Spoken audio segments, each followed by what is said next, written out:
Okay, well, we're going to start in and get the little bay horse here, figuring out some of our little groundwork things. We'd like to put ourselves in position, and when our eyes go towards his hip, we expect it to move, and even though it was kind of accidental, we rewarded that. But I just wanted to move his hip because my eyes went down there, or I will pick this up and just put a little pressure on it. I want you to move your hip. Come to position, put my eyes to the hip, go the rope. Expect you to move his hip without getting rough or scaring on him. When I just tell him to step to my right or my left, when I say let's go left, and if he fails, I'll twirl this rope at this outside shoulder until he steps off left. So we'll ask him again. I'll let him kind of think on that. Go to my left, or I'll show you the rope. I'll twirl this rope and go to my left. And go to my left. So if I get behind you, you're kind of hurting forward with my eyes here. And go to my left. There we go. And that he feels that I'm behind him, hurting him forward. Go to my left. There we go. But I'm behind him, hurting him forward. I'm behind, hurting forward. So when I change my energy towards the hip should move away. I don't pull on his face when I do that. And then go to my right. He may try to go left here. Like, see? He's thinking. He was thinking, that guy was telling me to go to the left. I'm going to try and do that again and see if I don't get the reward I'm looking for. Here. You get a little sassy here. There we go. I want to make sure I'm from behind. Guide me forward. And then when my eyes go to the hip, I expect that hip to swing around. I don't want it coming up on top of me yet. Same direction, go to my right. Escalate the cue. Reward that little try. Escalate the cue. Escalate the cue. There we go. Let me travel. From behind.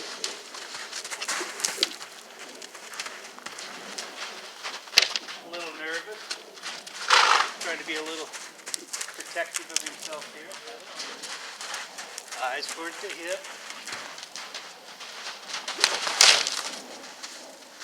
Face up to me here. Say go to my left. There you go. All behind. Eyes towards the hip. Before we get a little more square. Good. Here we're going to ask him to back up here a little bit. So when I just kind of wiggle my fingers at him, I wanted to recognize that as a cue. I'll tap on my rope, maybe wiggle the rope, and then you got to be a little careful. Some of these colts, they'll get a little spooked first time you kind of get after them there a little bit. Wiggle my fingers and tap on my rope. I'll wiggle my rope. Failure to back up. Get you a little, yeah. That was a step.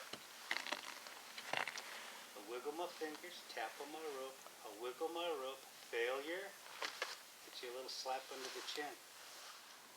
So I'll wiggle my fingers, tap on my rope, and I'll wiggle my rope. If you fail, you get one of the, there we go. So when he stepped back right there, I'm just going to let him really think about what he just doing the right thing. So if I wiggle my fingers and tap on my rope, and I wiggle my rope right there, when I saw him engage his muscles to think back, I let go. I'll wiggle my fingers right there. I'm going to reward that try.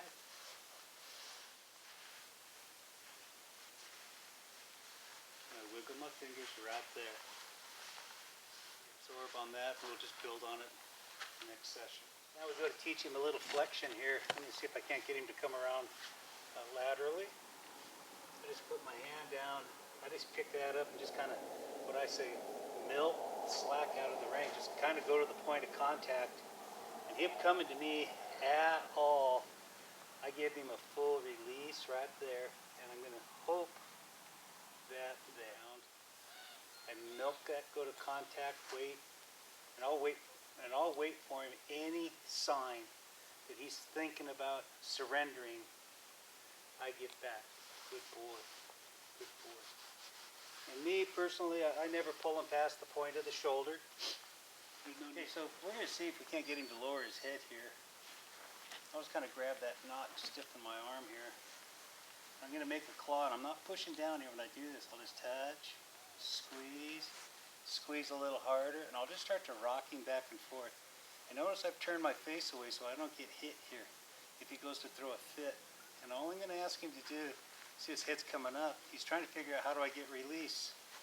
And I'll give him that even though he took a step, but his head dropped that much. Touch, there. I'll let him really think on that one.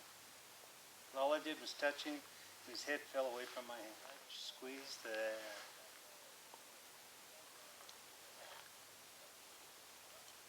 He wants to put his head down by himself, that's fine too. But what I'm looking for is that moment that arrives when I can just put my hand right there, and his head starts to drop. There we go. There.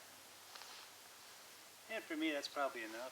If he gives that much, we'll expand on it tomorrow. Always train for tomorrow. We'll just test his vertical flexion, see if he's got any.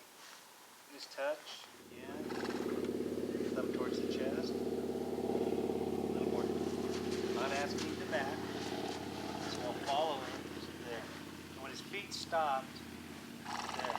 And his face, there. He softened his face to my hands. Just a quick review. We'll see if he can remember what to move your hip. Very good. See if you can move that other hip. When my eyes go to position, very good. See if you can go left and right. Go to my left, very good. Move this hip, please. Try it again. Go to my right, very good. And watch this. This is a little different than what a lot of folks do.